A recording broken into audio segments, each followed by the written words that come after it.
একটু পড়েন তো, রব্বানা লাকাল হামদ হামদান কাসীরা তাইয়িবান মুবারাকাহ ফীহি ইয়া রাব্বি কামা ইয়ানবাগি লাকাল হামদ বিল ঈমান লাকাল হামদ বিল ইসলাম লাকাল হামদ বিল কোরআন। প্রশংসা করলাম কার? আরো চিৎকার করে বলুন তো, প্রশংসা করলাম কার? কেমন রব পেয়েছেন যে রব বললেন, গোলাম যখন আমার প্রশংসা করে, আমাকে স্মরণ করে, আমার আজকার করে, আমার জিকির করে, আমিও আমার ওই গোলামকে সাথে সাথে স্মরণ করি। সুবহানাল্লাহ বলেন। চিন্তা করা যায় আপনার রব কতটা দয়ালু। তিনি রহমান, তিনি রহিম, তিনি হাইয়ুন, তিনি কাইয়ুম, তিনি যুল জালালি ওয়াল ইকরাম। সুবহানাল্লাহ বলেন। সে আল্লাহকে পেয়ে আমরা খুশি না বেজার? সারা পৃথিবীতে প্রায় 4,500 ধর্ম আছে। কত হাজার?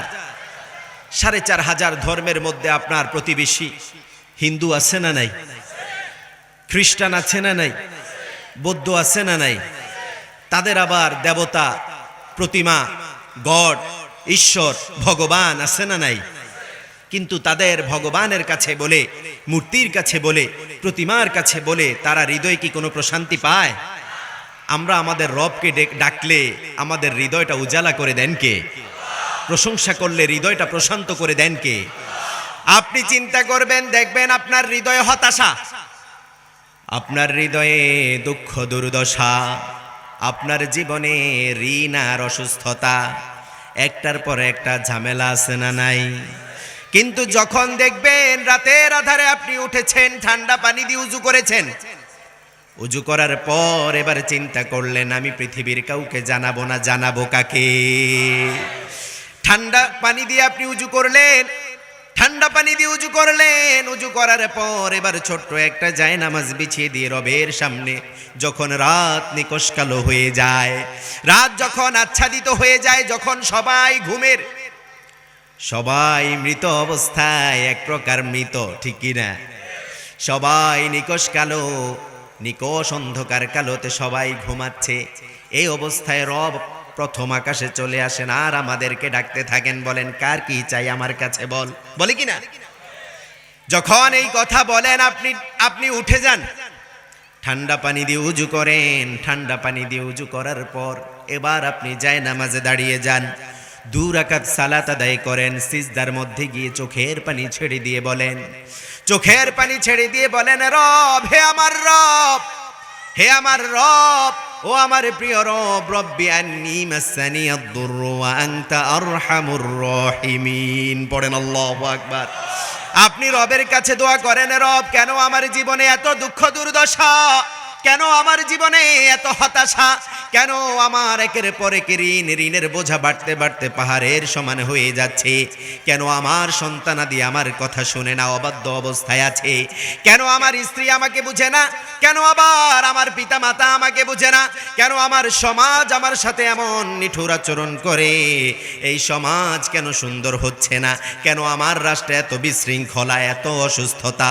হে আমার রব, রহমত বরকত কল্যাণ দিয়ে আপনি আমার জীবনটা উজালা করে দেন, সাথে সাথে উজালা করে দিবেন কে? সে আল্লাহ উজালা করে দিতে পারেন কি পারেন না? পারেন কি না? তার মানে সব সময় আমরা চাইবো কার কাছে? সকল কিছু দেওয়ার ক্ষমতা একজন, তিনি কে? কেউ যেটা দেয় না সেটা দেন কে? কেউ যেটা শোনে না সেটা শোনেন কে? কেউ যেটা দেখে না সেটা দেখেন কে? নিজের পরিচয় দিতে গিয়ে রব বললেন, আলিমুল গায়বি ওয়াশ শাহাদা, প্রকাশ্য ও অপ্রকাশ্য সকল কিছু জানেন কে? আবার বললেন, লা ইয়ালামুল গায়বা ইল্লাল্লাহ, পৃথিবীতে তোমার রব ছাড়া আর কেউ গায়েব জানেন না। আল্লাহু আকবার। আপনার পীর বাবা গায়েব জানেন নাকি? আপনার মুর্শিদ বাবা গায়েব জানেন নাকি? খাজা বাবা গায়েব জানেন নাকি? জানে জানে জানে। খাজা বাবার নিজেরই তো লুঙ্গির ঠিক নাই, না মিথ্যা বললাম? বানিয়ে বললাম নাকি? পীর বাবা জানে নাকি? মাজারে যে ব্যক্তি শুয়ে আছে সে জানে নাকি? কোন নবী গায়েব জানতেন নাকি? আওয়াজ ছোট হয়ে গেছে। কোন নবী গায়েব জানতেন নাকি? আল্লাহ তিনাদেরকে ওহির মাধ্যমে যতটুকু জানিয়েছেন তিনারা ততটুকুন জানেন। সুবহানাল্লাহ বলেন। কারণ আল্লাহ বললেন লা ইয়ালামুল গায়বা ইল্লাল্লাহ, কারো কাছে অদৃশ্যের কোনো জ্ঞান আমি দেই নাই তোমার রব ছাড়া। আল্লাহু আকবার। সেই আল্লাহর প্রশংসা আমরা সবখানে করব, রাজি আছেন? আল্লাহ কবুল করে নেন, পড়েন আমিন।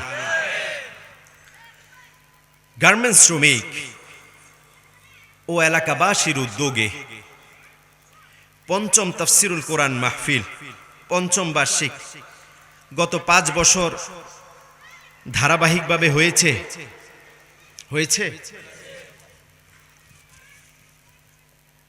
বন্ধ হয় নাই। কত জায়গায় যাই, এততম বার্ষিক জিজ্ঞাসা করলে বলে হুজুর মাঝখানে বন্ধ, গত বছর থেকে আবার শুরু করছি। মাঝখানে বন্ধ ছিল কি কারণে? একটু সমস্যা ছিল আর কি। কোথায় সমস্যা জানেন তো আপনারা? পৃথিবীতে কোরআনের দাওয়াত বন্ধ করবে, কোরআনের মাজলিসে কেউ হস্তক্ষেপ করবে, এরকম অথরিটি কারো আছে? বন্ধ করার ক্ষমতা কারো আছে? সবখানে ক্ষমতা কার? সে আল্লাহ বললেন, নবীকে বলে দিলেন আপনি পৃথিবীবাসীদেরকে জানিয়ে দেন, আপনি পৃথিবীবাসীকে জানিয়ে দেন সকল ক্ষমতার মালিককে। সবখানে ক্ষমতা চলবে কার? ক্ষমতা দেন কে? আবার ক্ষমতা কেড়ে নেন কে? ইজ্জত দেন কে? আবার জিল্লতির সাথে পৃথিবী থেকে বিদায় করে দেন কে? আল্লাহু আকবার। সে আল্লাহ বললেন, গোলাম কুলিল্লাহুম্মা মালিকাল মুলক তুতিল মুলকা মান তাশা ওয়া তানজিউল মুলকা মিম্মান তাশা ওয়া তুইজ্জু মান তাশা ওয়া তুযিল্লু মান তাশা বিয়াদিকাল খায়র ইন্নাকা আলা কুল্লি শাইইন কাদির। চিৎকার করে পড়ুন আল্লাহু আকবার। রব বলছেন, নবী আপনি পৃথিবীবাসীদেরকে জানিয়ে দেন, আপনি সাক্ষ্য দেন, আপনি বলে দেন কুলিল্লাহুম্মা মালিকাল মুলক, সকল ক্ষমতার মালিককে। সে আল্লাহ বললেন, গোলাম আলা লাহুল খালকু ওয়াল আম, পৃথিবী যার আইন চলবে কার? ক্ষমতা যার আইন চলবে কার? সবখানে আইন চলবে কার? আপনার ঘরে আইন চলবে কার? বাইরে আইন চলবে কার? মসজিদগুলোতে আইন চলবে কার? এই সমাজে আইন চলবে কার? আবার সংসদে আইন চলবে কার? এটা মনে হয় বানিয়ে বললাম নাকি? কার কথা? সে রব বললেন, গোলাম আমি 4টা কাজ দিয়েছি, কারণ আমার সম্প্রদায়, আমার জাতির উপর শাসক নির্বাচন করেন কে? বললেন আমি শাসক নিযুক্ত করে দেই, তাদেরকে আবার কিছু দায়িত্ব দেই। যদি ঠিকঠাকভাবে যদি পালন না করে, যদি জালিমের কাতারে দাঁড়ায়, তাহলে এমন শিক্ষা দেই, এক থাপ্পড় দিয়ে লাঞ্ছিত করে বর্ডার ক্রস করে ওই পারে নিয়ে ফেলে দে। ঠিক না? আমরা বললাম আল্লাহ আমরা তাদের দল নই, আমাদের দল একটা, সেটা কি? আরো আসতে বলেন কি? রব বললেন, গোলাম পৃথিবীতে অসংখ্য অগণিত মতবাদ আসবে, ধর্ম আসবে, অনেক ধরনের ধর্ম আসবে, অনেক ধরনের মতবাদ আসবে, তোমরা কারো পক্ষে নয়। তোমাদের একটা নাম আমি স্পেশালি দিয়েছি, নামটা কি? মুমিন। কি নাম? আল্লাহ আমাদেরকে মুমিন বলেছেন। গোলাম আবার মুমিন নামে একটা সূরা কোরআনে দিয়েছেন, কি দেন নাই? আবার মুমিনুন নামেও সূরা আছে না নাই? মুমিনদেরকে ভালোবাসেন কে? সূরা রব বললেন 2টা সূরা দিয়েছি, মুমিন দিয়েছি, আবার মুমিনুনও দিয়েছি। এক বছরও দিলেন, বহু বচনও। সুবহানাল্লাহ বলেন। কিন্তু কাফের নামে কোনো সূরা নাই, কাফিরুন নামে আছে না নাই? আবার 2টার মাঝখানে মুনাফিকুন নামে সূরা দিয়েছেন কে? আল্লাহু আকবার। সে আল্লাহ বললেন, গোলাম তোমাদেরকে অনেক দল তোমাদেরকে আহ্বান করবে, অনেক দল বলবে দাওয়াতুকুম, আমাদের দিকে আসো, কিন্তু আমার গোলাম কাউকে পরোয়া করবে না, কাউকে তাওয়াক্কা করবে না, ভরসা করবে কার? সে আল্লাহ বললেন, গোলাম একটা গাইডলাইন দিয়েছি, এটার মধ্যে সকল প্রেসক্রিপশন ঢুকিয়ে দিয়েছেন কে? সে আল্লাহ বললেন জান্নাতের এখানে আমি আলোচনা দিয়ে দিয়েছি কিভাবে চলতে হবে আর কিভাবে চললে কোন গাইডলাইন মানলে আমার সুন্দর জান্নাতে যাবে, সেটাও কোরআনের মধ্যে দিয়ে দিয়েছেন কে? সে আল্লাহ বললেন গোলাম শোনো, কোরআনটা আমি সাধারণ কোনো কিতাব হিসাবে দেই নাই। ফীহি নাবাউ মা ক্বাবলাকুম ওয়া খাবরু মা বা'দাকুম ওয়া হুকমু মা বাইনাকুম। আল্লাহর হাবিব বলেছেন, আল্লাহর হাবিব বলেছেন এটা এত চমৎকার কিতাব, অতীতে কি হয়েছে সকল কিছু কোরআনের মধ্যে দিয়ে দিয়েছেন কে? আবার পরবর্তীতে কি হবে সেটাও কোরআনের মধ্যে দিয়ে দিয়েছেন কে? আবার বললেন ওয়া হুকমু মা বাইনাকুম। এই অসুস্থ সমাজ ব্যবস্থা, সেকুলারিজমে ভরা সমাজ ব্যবস্থা, ন্যাশনালিজমে ভরা সমাজ ব্যবস্থা, সোশ্যালিজমে ভরা সমাজ ব্যবস্থা, কমিউনিজমে ভরা সমাজ ব্যবস্থা, আবার বললেন স্যাটানিজমে ভরা সমাজ ব্যবস্থা, এই অসুস্থ সমাজ ব্যবস্থাকে কিভাবে সুন্দর সুশৃঙ্খল করা যায় সেটাও কোরআনের মধ্যে দিয়ে দিয়েছেন কে? আরো আসতে বলেন দিয়েছেন কে? পৃথিবীতে অসংখ্য অগণিত মতবাদ আছে না নাই? কিন্তু ইসলাম কি কোনো মতবাদ নাকি? রব বললেন ইন্নাদ-দীনা ইনদাল্লাহিল ইসলাম। আল্লাহু আকবার। দিন শব্দ ব্যবহার করলেন, বললেন এটাকে আমি জীবন ব্যবস্থা হিসাবে দিয়েছি। পৃথিবীতে অন্য যত ধর্ম দেখো সেগুলো কোনো জীবন ব্যবস্থা নয়, সেগুলো হচ্ছে ধর্ম। সেগুলো কি? আরো আসতে বলেন সেগুলো কি? সেগুলো হচ্ছে ধর্ম। এবার রব বললেন শোনো, এই পৃথিবীতে আইন চলবে কার? নাকি সেকুলারিজমের, সোশ্যালিজমের, কমিউনিজমের, ন্যাশনালিজমের, স্যাটানিজমের, এগুলোর মাধ্যমে নাকি? আমরা জানি আল্লাহর এই জমিনে শরিয়া কায়েম হবেই হবে। আরো আসতে বলেন ইনশাআল্লাহ। সেকুলারিজমের মাধ্যমে হবে নাকি? আপনি দেখেন 52 থেকে 2024 বাংলাদেশে ইনসাফ প্রতিষ্ঠা হয়েছে নাকি? রাজনীতি হয়ে যাচ্ছে নাকি? কোন দলকে প্রমোট করছি নাকি? আমাদের একটা দল, দলের নাম কি? আমাদের একটাই ধর্ম, ধর্মটার নাম কি? আমাদের জীবন ব্যবস্থার নাম কি? তার মানে ইসলামের বাইরে আমরা কাউকে চিনি। এবার যদি জীবন দিতে হয় ইসলাম নিয়েই থাকবো, আর যদি জীবন দিয়ে যদি রক্ত দিতে হয় তাহলে ইসলাম নিয়েই থাকবো, ঠিক কি না? সেকুলারিজম, সোশ্যালিজম, কমিউনিজম, স্যাটানিজম এগুলোর মাধ্যমে ইসলাম প্রতিষ্ঠা হবে না। বেঁচে থাকেন কিংবা মরিয়ে যান, কিংবা মরে যান, বেঁচে থাকেন কিংবা শহীদ হয়ে যান, বাংলাদেশে খিলাফত আলা মিনহাজিন নবুওয়াতের আদলে শারঈয়া ইসলামিয়া বাংলাদেশে কায়েম হবেই হবে ইনশাআল্লাহ।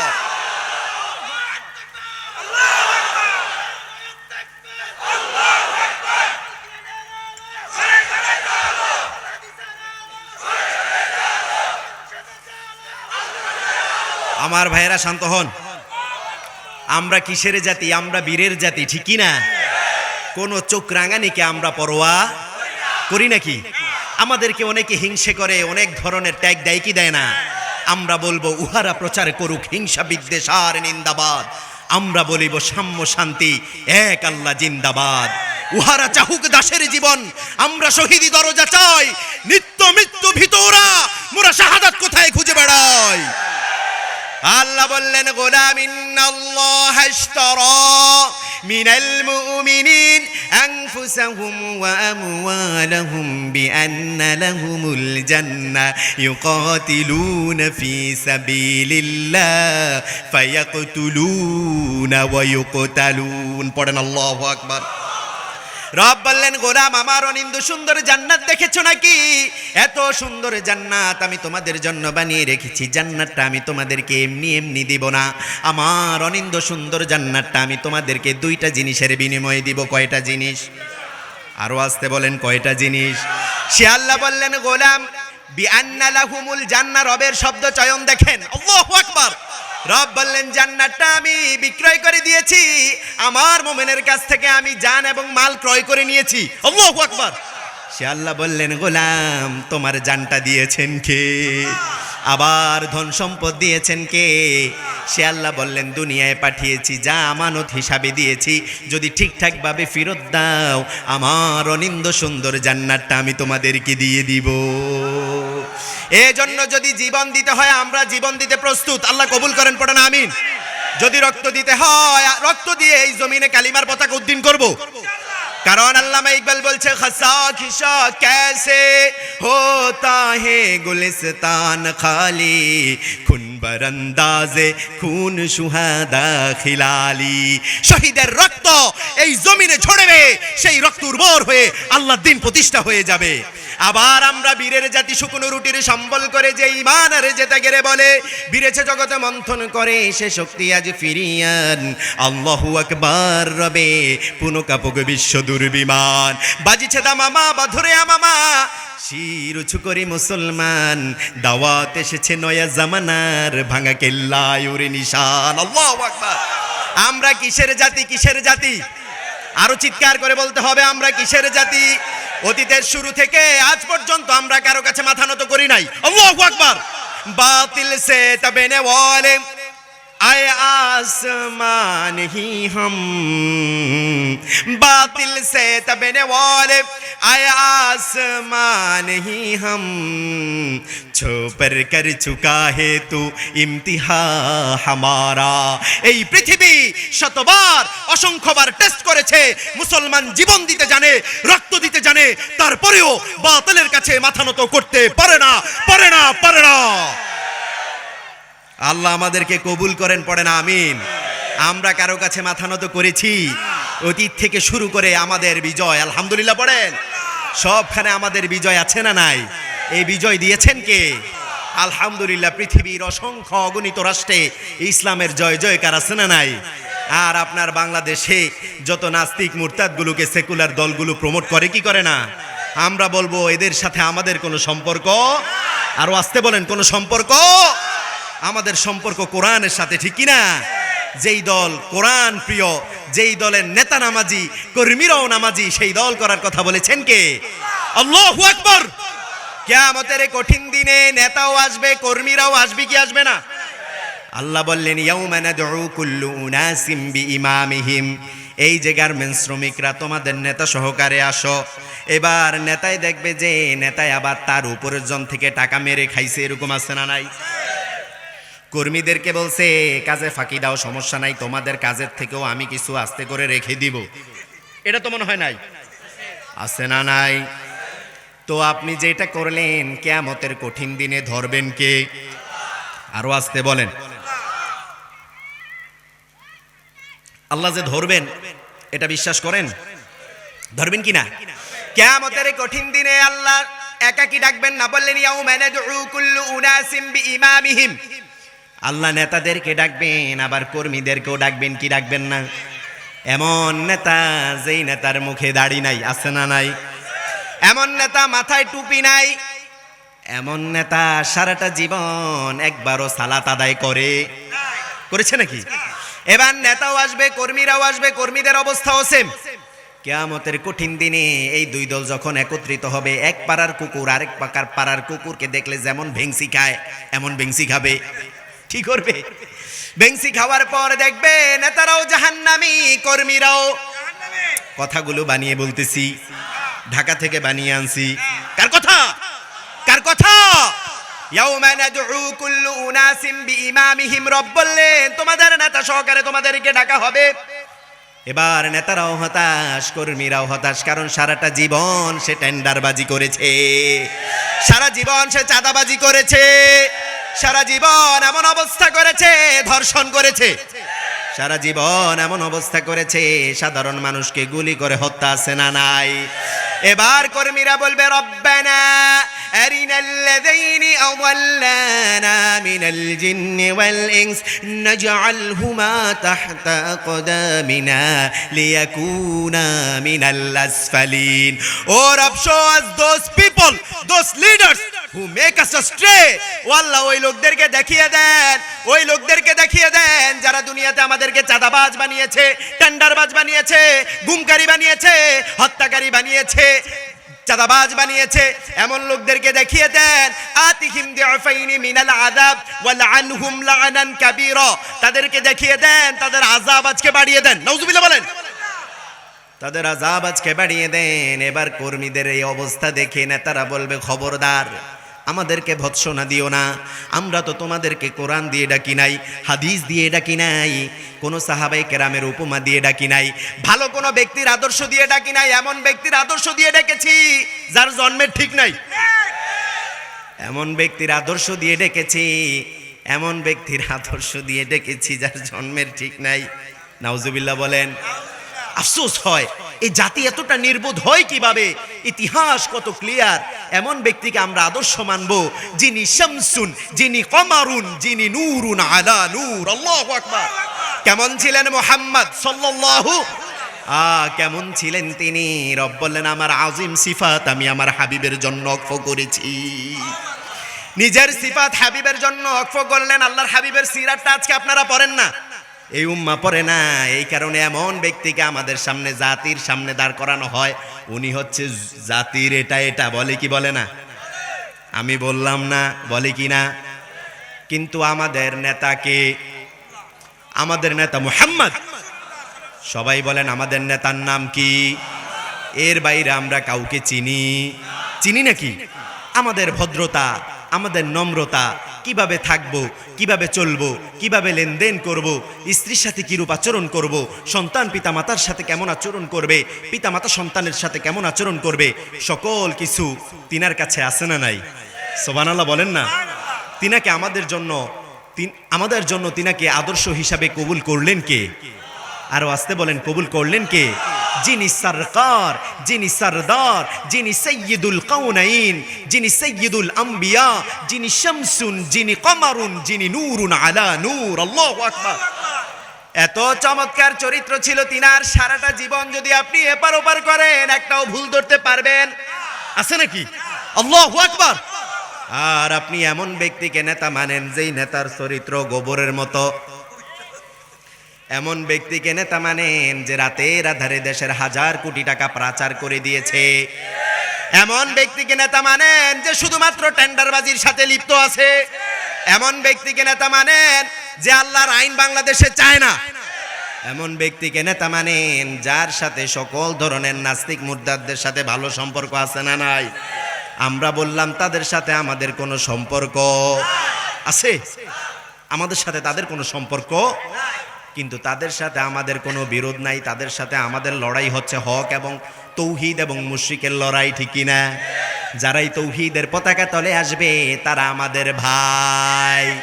এবার আপনার টুপি লম্বা হোক আর খাটো হোক, পাঞ্জাবি থাকুক আর না থাকুক, আপনি বলেছেন লা ইলাহা ইল্লাল্লাহ, সেই আমার আল্লাহ কবুল করেন, পড়েন আমিন।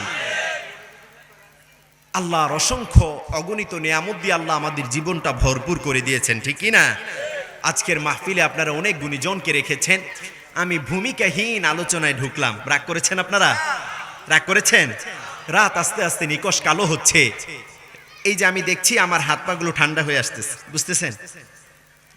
কারণ রব বললেন ওয়াজআলনা নাওমাকুম সুবাতা ওয়াজআলনাল লাইলা লিবাসা। এই রাতটাকে আমি তোমাদের জন্য আচ্ছাদিত করে দিয়েছি, নিকশ কালো করে দিয়েছি, যেন তোমরা একটা কি শান্তির ঘুম দিতে পারো। আল্লাহ আমাদের জন্য কত নিয়ামত দিয়েছেন, সুবহানাল্লাহ বলেন না। আজ থেকে 1500 বছর পূর্বে যখন আল্লাহর হাবিব সাল্লাল্লাহু আলাইহি ওয়াসাল্লাম তিনি যখন দাওয়াতি কাজ করতেন, সাহাবাই কেরাম আজমাইনকে নিয়ে যখন তিনি নসিহা করতেন, এমন সুন্দর সুন্দর লাইট তো ছিল নাকি? ছামিয়ানা ছিল, এমন সুন্দর বসার ব্যবস্থা ছিল, স্টেজ তো মনে হয় ছিল, মাইক ছিল নাকি? তখন তিনি কিভাবে করতেন। আর আজকে আমাদের জন্য কত নিয়ামত, আলহামদুলিল্লাহ বলেন। আজকে দেখেন মসজিদগুলো কত লাক্সারিয়াস ভাবে তৈরি করা হয়। মোজাইক আছে না নাই? টাইলস আছে না নাই? আবার এসি আছে না নাই? ফ্যান লাইট আছে না নাই? উন্নত মানের সাউন্ড সিস্টেম আছে না নাই? মুসল্লি আছে না নয়? মুসল্লি হচ্ছে না? মুসল্লি তো বলেন নাকি? মুসল্লি বলেছেন কে বলেছেন? মুসল্লিন নাম দিলেন। আল্লাহ আমাদেরকে মুসল্লিন হিসাবে কবুল করেন, পড়েন আমিন। একটা দায়িত্ব দিয়ে যাব, দিব নাকি? আজ থেকে আমরা সবাই সালাত আদায়কারী হব, আল্লাহ কবুল করেন, পড়েন আমিন। সবাই সালাত কায়েমের আন্দোলন করব, রাজি আছেন? আল্লাহ কবুল করেন, পড়েন আমিন। শুনেন, মসজিদগুলো উন্নতির জন্য সবার খুব টেনশন, চিন্তা। বিশেষ করে যিনি সভাপতি সেক্রেটারি হয় ওনার চিন্তা কম না বেশি? আরো আসতে বলেন। এবার সভাপতি সেক্রেটারিদেরকে যদি দান সাদাকা চায়, সভাপতি, মসজিদের কোনো সভাপতি আমাদের মঞ্চে আছে নাকি? মসজিদের সভাপতি আছে নাকি? নাই, তাইলে তো আমার জন্য একটু সহজ হয়ে গেল। মসজিদের সভাপতি সেক্রেটারি যখন বলবে মসজিদের একটু কাজ ধরছি উন্নয়নের, কি করা যায় বলেন, কতটুকু কি দিবেন, বলে না, বলে কি না? এবার সভাপতিকে বলবেন হুজুর চলেন, সভাপতি সাহেব চলেন, মসজিদের সামনে দাঁড়িয়ে যাই, মসজিদ উন্নয়নের জন্য আমরা মুসল্লি কালেকশন করা শুরু করে দেই। কি কালেকশন? নাকি টাকা কালেকশন?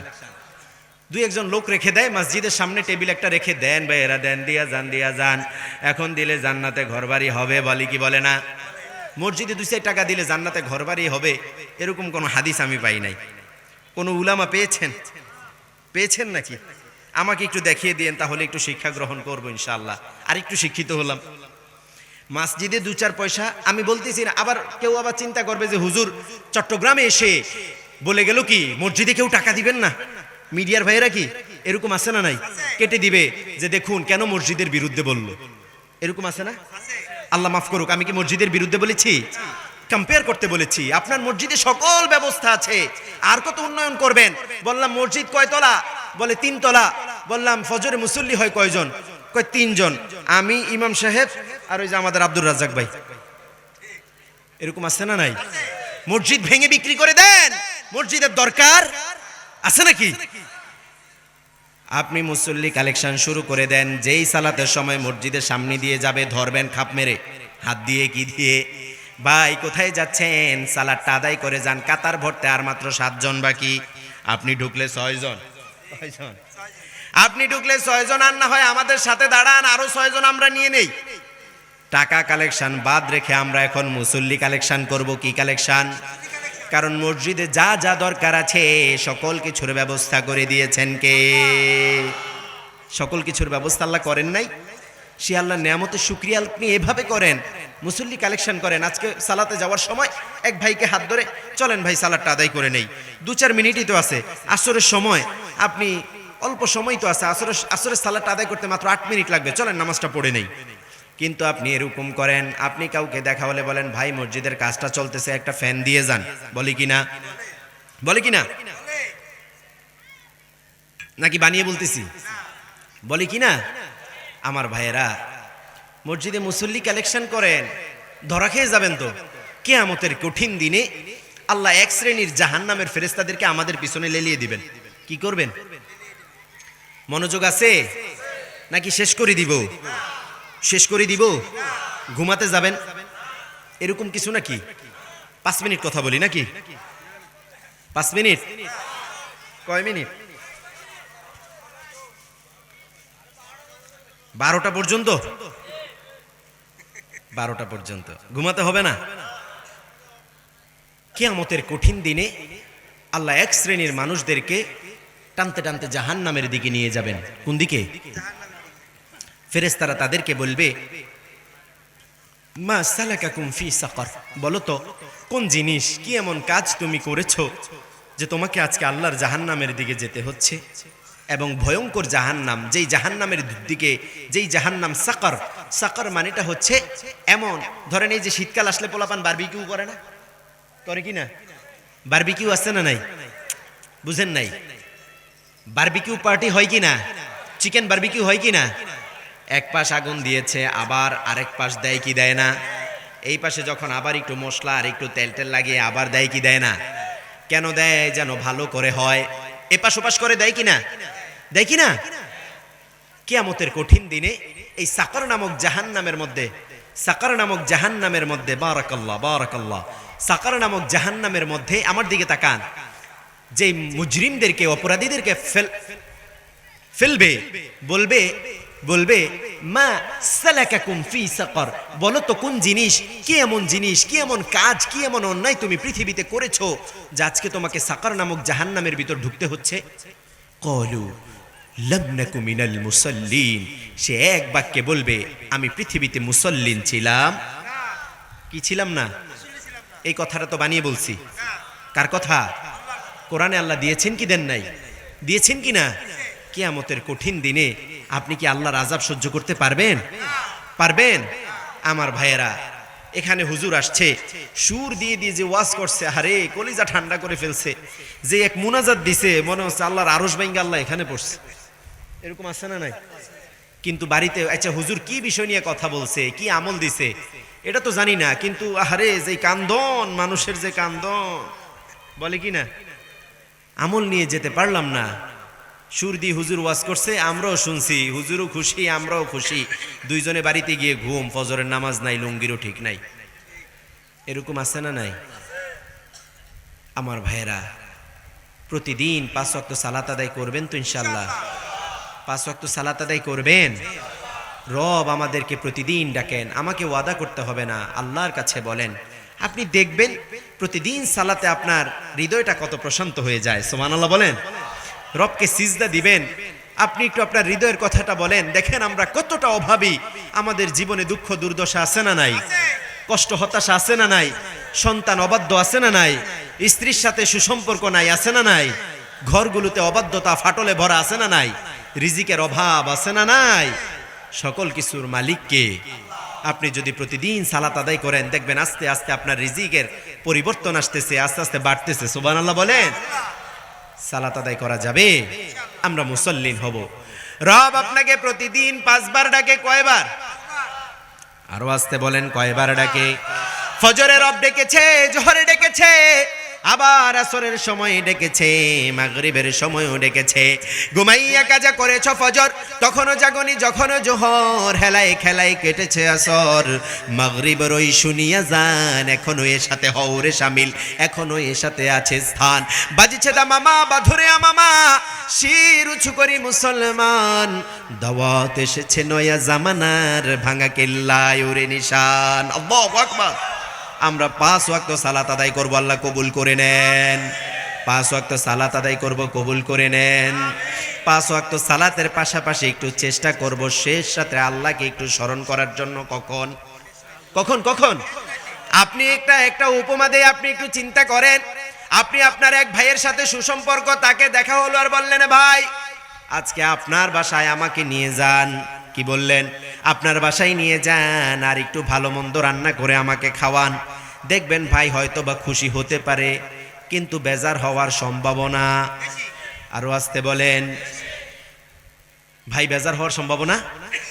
যাই হোক, তিনি চক্ষু লজ্জায় আপনাকে নিয়ে গেল এবং একটু আদর আপ্যায়ন করলো। পরের দিন আবার যদি আপনার ওই ভাইকে বলেন, ভাই চলেন আজকে আপনার সাথে দুপুরের খাবার খাবো, দেখবেন তার চেহারাটা কি হয়ে গেছে। তৃতীয় দিন যদি আবার বলেন, মায়ের আছে না নাই? আছে না নাই? কিন্তু আপনার রব কেমন দেখেন, আপনার রব বললেন, গোলাম যত বেশি চায় তত বেশি দিয়ে আমি আমার গোলামের জীবনটা উজালা করে দেই। সুবহানাল্লাহ বলেন না। শেষ রাতে রব প্রথম আসমানে এসে আপনাকে বলে, প্রথমে বলেছিলাম, রব এবার আপনাকে বলে, গোলাম কার কি চাই আমার কাছে বল, দুঃখ আছে বল, হতাশা আছে আমার কাছে বল, কার কি অভাব আছে আমার কাছে বল, টাকা পয়সা লাগবে আমার কাছে বল, ধন সম্পদ লাগবে আমার কাছে বল, সন্তান সন্তানাদি হয় না আমার কাছে বল। সকল কিছু দিয়ে আল্লাহ আপনার জীবনটা উজালা করে দিতে পারেন কি পারেন না? সন্তান দেওয়ার মালিক কে? আল্লাহ। সন্তান দিতে পারেন কি পারেন না? ছেলে সন্তান দেন কে? মেয়ে সন্তান দেন কে?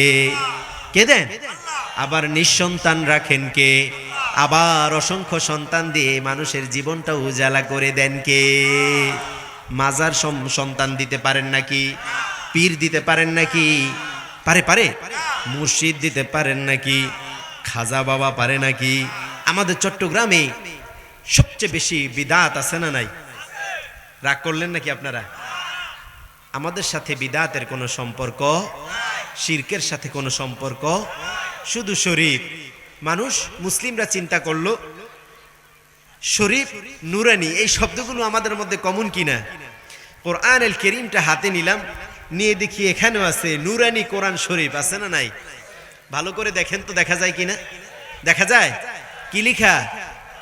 সহি নুরানি কোরআন শরীফ। অসংখ্য তাফসীর আল্লাহ আমাকে পড়ার তৌফিক দিয়েছে। কোন তাফসীরে দেখি না মুফাসসিররা বলেছেন সহি কোরআন, এরকম বলেছে নাকি? কোরআন শরীফ বলেছে? বলেছে নাকি? না, নুরানিও বলেন নাই, শরীফও বলেন। এগুলো আমরা ঢুকাইছি। যেই কোনো বিদআতের মধ্যে শরীফ ঢুকালে এটার মধ্যে একটা ইসলামিক ফ্লেভার পাওয়া যায়। কি পাওয়া যায়? শরীফ, নুরানি, এগুলোর মধ্যে কেমন জানি এটা একটা ফ্লেভার। যেমন খানকা শরীফ আছে না নাই? দরগা শরীফ আছে না নাই? দরবার শরীফ আছে না নাই? আছে না নাই? মানুষ চিন্তা করলো তাইলে কোরআনের মধ্যেও লাগিয়ে দেই। রব বলল কোরআনুল মজিদ, কোরআনুল হাকিম, কোরআনুল করিম, সর্বশেষ বললেন কোরআনুল আযীম। সুবহানাল্লাহ বলেন। ওয়ালাকাদ আতাইনা সাবআম মিনাল মাসানি ওয়াল কোরআনুল আযীম। পড়েন আল্লাহু আকবার। রব বললেন সাধারণ কোনো কিতাব আমি তোমাদেরকে দেই নাই, তাওরাতের মতো কিতাব আমি তোমাদেরকে দেই নাই, ইনজিলের মতো কিতাব আমি তোমাদেরকে দেই নাই, জাবুরের মতো কিতাব আমি তোমাদেরকে দেই নাই। এত চমৎকার কিতাব দিয়েছি, লাদাইনা কিতাবুন ইয়ান্তিকু বিল হক, পৃথিবীর সকল সত্য জিনিস দিয়ে কিতাবটা ভরপুর করে দিয়েছেন কে? সে আল্লাহ বললেন কিতাবটা যে মানবে, কিতাবটা যে পড়বে, কিতাব যে হিফজ করবে, কিতাব যে গবেষণা করবে, এই কিতাব যে রাষ্ট্র ক্ষমতায় নেবে, এই কিতাব তাকে নিয়ে আল্লাহর জান্নাতে চলে যাবে। আর এই কিতাবের যে বিরোধিতা করবে, এই কিতাব যে মানবে না, এই কিতাবের বিপক্ষ যে অবস্থান করবে, কিতাব ভৎসনা দিয়ে তাকে আল্লাহর জাহান্নামে নিয়ে যাবে। ঠিকই না? আমরা বললাম আল্লাহ কিতাবটাতে আপনি কি কি দিয়েছেন? সেই আল্লাহ বললেন গোলাম ছন্দে মাখানো মাখানো এই কিতাব, ছন্দের মতো মিলিয়ে মিলিয়ে মুক্তোর দানার মতো একটা মালা গেঁথেছি, 114টা সূরা দিয়ে আমি কিতাবটা ভরপুর করে দিয়েছি। কয়টা সূরা দিলেন? আরো আসতে বলেন কয়টা সূরা? আয়াত দিলেন কয়টা? কয়টা কয়টা কয়টা দিলেন? 6,666। এর পক্ষে কারা? মঞ্চ থেকে না, সামনে থেকে হাত তুলেন তো।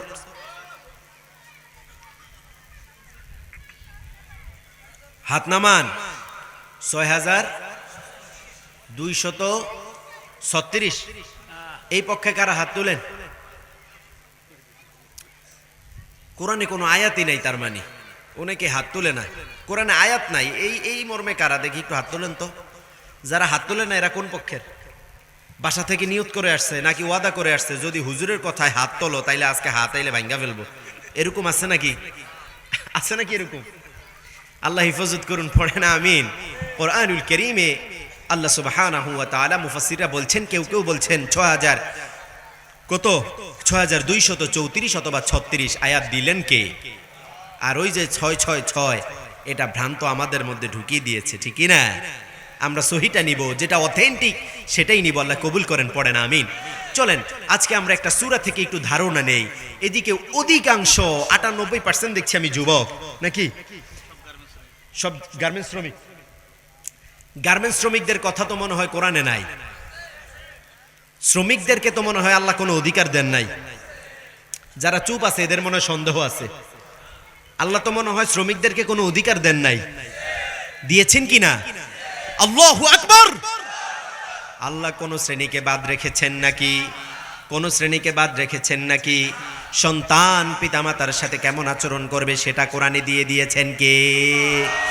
আবার কোরআনুল কারীমের মধ্যে পিতামাতা সন্তানের সাথে কিরূপ আচরণ করবে সেটাও আছে না নাই? আরো আসতে বলেন, আছে না নাই? কোরআনুল কারীমের মধ্যে পিতা কেমন ভাবে সন্তানের সাথে আচরণ করবে, সন্তান পিতামাতার সাথে কিরূপ আচরণ করবে, আবার সম্পত্তি কিভাবে বন্টন করবে, স্বামী স্ত্রীর সাথে কিরূপ আচরণ করবে, স্ত্রীর প্রতি স্বামীর কিরূপ হক আছে, সকল কিছু কোরআনের মধ্যে দিয়ে দিয়েছেন কে? সুবহানাল্লাহ বলেন। সে আল্লাহ বললেন গোলাম যত ভদ্রতা যত নম্রতা আছে সকল কিছু কোরআনের মধ্যে আমি শিখিয়ে দিয়েছি। সুবহানাল্লাহ। কোরআনুল কারীমে আল্লাহ একটা সূরা দিলেন, যে সূরার অধিকাংশ আয়াতই আল্লাহ মুমিনদেরকে ইন্ডিকেট করে বললেন তোমরা কিভাবে ভদ্রতা শিখবে, এই সকল কিছু শিখিয়ে দিলেন কে? সবাই বলেন শিখিয়ে দিলেন কে? চলুন আমরা একটা সূরা থেকে অল্প সময় ধারণা নেই। আল্লাহ কবুল করেন, পড়েন আমিন। আরো আসতে বলেন আমিন। কোরআনুল কারীমের 49 নাম্বার সূরা। কত নাম্বার? আরো আসতে বলেন। সূরার নাম হচ্ছে সূরাতুল হুজুরাত। কোন সূরা? আরো আসতে বলেন কোন সূরা? গানের নাম মনে থাকে, মুভির নাম মনে থাকে। যদি একজনকে দাঁড়িয়ে বলি আমাকে 15টা সূরার নাম শুনান, সে লুঙ্গি ভিজিয়ে ফেলবে। যদি বলি আপনি 10 জন সাহাবীর নাম শুনান যারা দুনিয়ায় থাকতে আল্লাহর জান্নাতের সার্টিফিকেট পেয়েছে, এমন অল্প মানুষ পাওয়া যাবে যে বলতে পারবে যদি বলি আমাদের মা কয়জন ছিল, উম্মুল মুমিনিন কয়জন ছিলেন, আল্লাহর হাবিবের কয়জন স্ত্রী ছিলেন মুমিনা, তাদের নামগুলো আমাকে এক এক করে শুনান। অধিকাংশরাই পারবে। পারবে নাকি? বানিয়ে বলছি নাকি দাঁড় করাবো? করাবো না, ভয় পেয়ে না আবার উঠে চলে যাবে। দাঁড় করাবো না। বুঝতে পেরেছেন কথা? এগুলো আমরা জানি। আল্লাহর হাবিব হিজরত করেছেন কবে সেটাও জানে। কয়টা যুদ্ধে নিজে নেতৃত্ব দিয়েছেন জানে। কয়বার নিজের গায়ের থেকে রক্ত ঝরেছে পেয়ারা নবীর সেটাও জানে। জানে। আবার সে বলবে কি, ওয়ামান মিনাল মুসলিমিন, আমি আল্লাহর জান্নাতে যাব, আমি তো মুসলমান। কি বলবে? আল্লাহ বললেন তাদের জন্য কি আমি আমার অনিন্দ সুন্দর জান্নাতটা এমনি এমনি বানিয়েছি নাকি? আল্লাহু আকবার। আল্লাহ আমাদেরকে এমনি এমনি জান্নাত দিবেন নাকি? এমনি এমনি দিবেন? বলুন তো কোন সূরা থেকে কথা বলবো? আরো আসতে বলেন কোন সূরা? হুজরাত। হুজরাত শব্দটি বহু বচন, যার এক বচন সিঙ্গুলার হচ্ছে হুজরাত। এর অর্থ হচ্ছে কামরা, ছোট ছোট ঘর। এখনো আমাদের ছোট ছোট ঘর, রুম আছে না নাই? আমরা তো জানি ফ্ল্যাট, ফ্ল্যাট আছে না? কিন্তু এটা ফ্ল্যাট নয়, এটা হচ্ছে হুজরা, ছোট একটা তাবু। আল্লাহর হাবিবের 9টা তাবু ছিল। কয়টা? আরো আসতে বলেন কয়টা? 9 জন স্ত্রীর জন্য 9টা তাবু ছিল। 9টা ছিল কয়টা? সূরাটির আয়াত সংখ্যা হচ্ছে 18। কয়টা? সবাই বলেন কয়টা? রুকু সংখ্যা 2। কয়টা রুকু? কোরআনুল কারীমের সূরা অথবা আয়াত নাজিলের দিক থেকে 2 প্রকার। কয় প্রকার? এক হচ্ছে মাক্কি, আরেক হচ্ছে মাদানী। বিরক্ত হচ্ছেন নাকি আপনারা? বিরক্ত হচ্ছেন?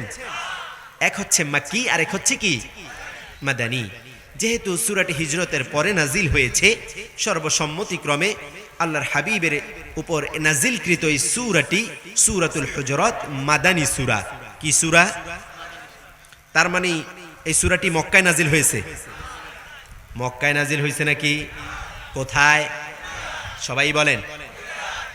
মদিনায় যেতে মন চায়? গিয়েছেন কে? একটু হাত তুলেন তো।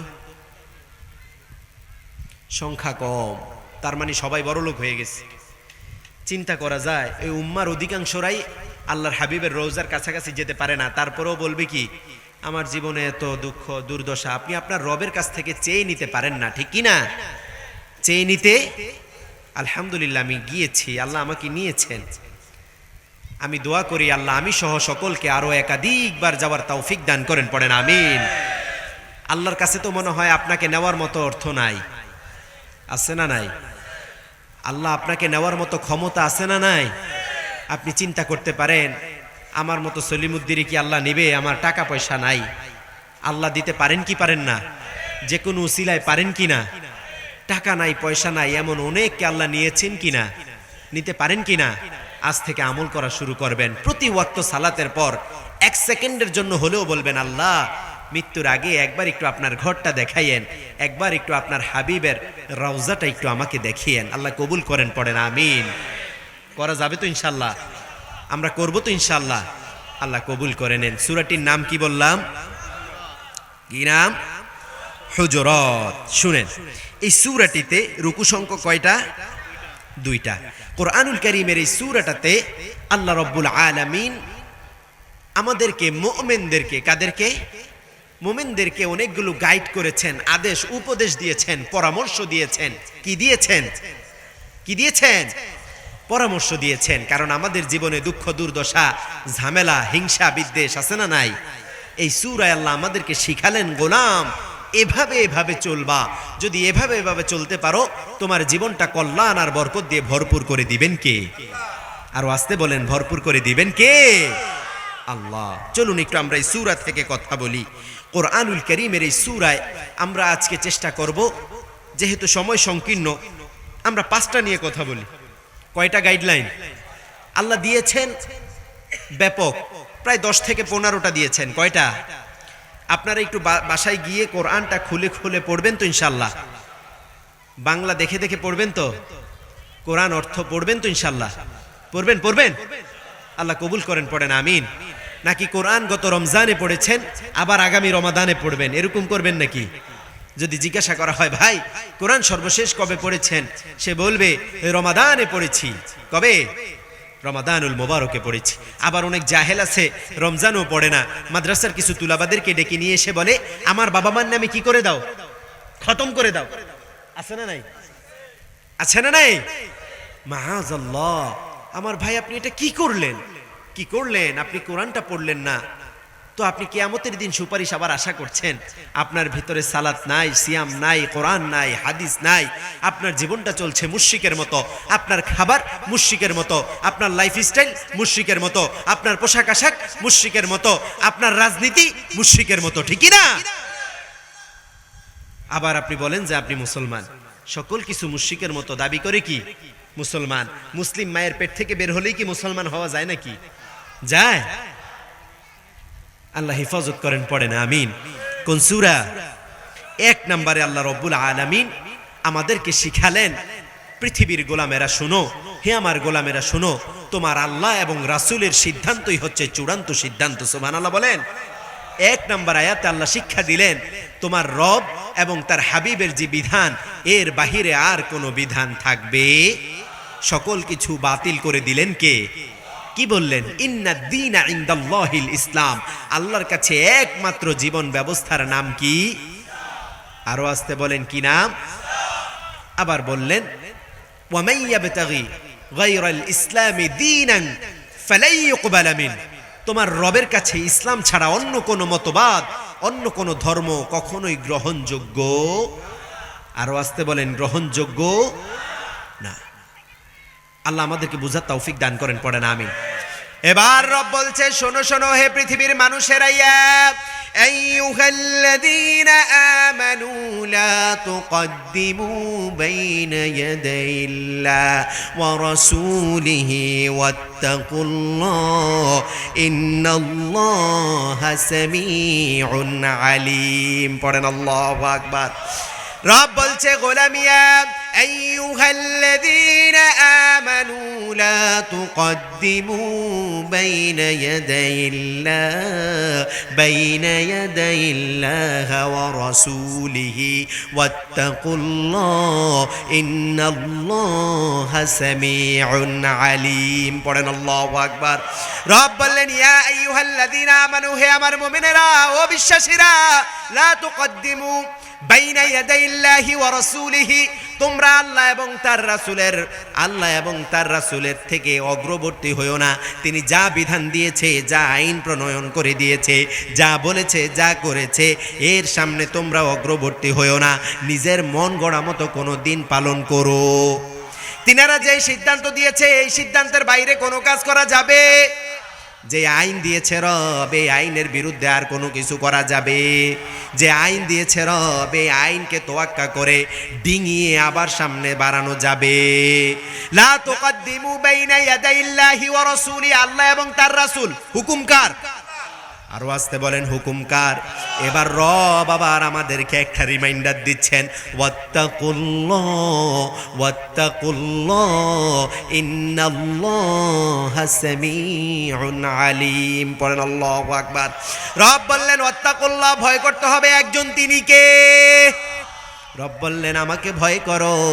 সুতরাং আল্লাহ এখানে প্রথম আমাদেরকে যে কথাটা বলেছেন, আল্লাহ ও তার রাসূলের সামনে যেও না, আল্লাহ ও রাসূলের চেয়ে বেশি বুঝো না। আল্লাহ ও রাসূলের চেয়ে আল্লাহর হাবিব যা আমল করেছে, যা বলেছে সেটাই করতে হবে, হুকুমকার। আল্লাহ যা আইন প্রণয়ন করে দিয়েছে সেই আইন মানতে হবে, হুকুমকার। আমার রব বলেছে টেন্ডারবাজি করা যাবে না, হুকুমকার।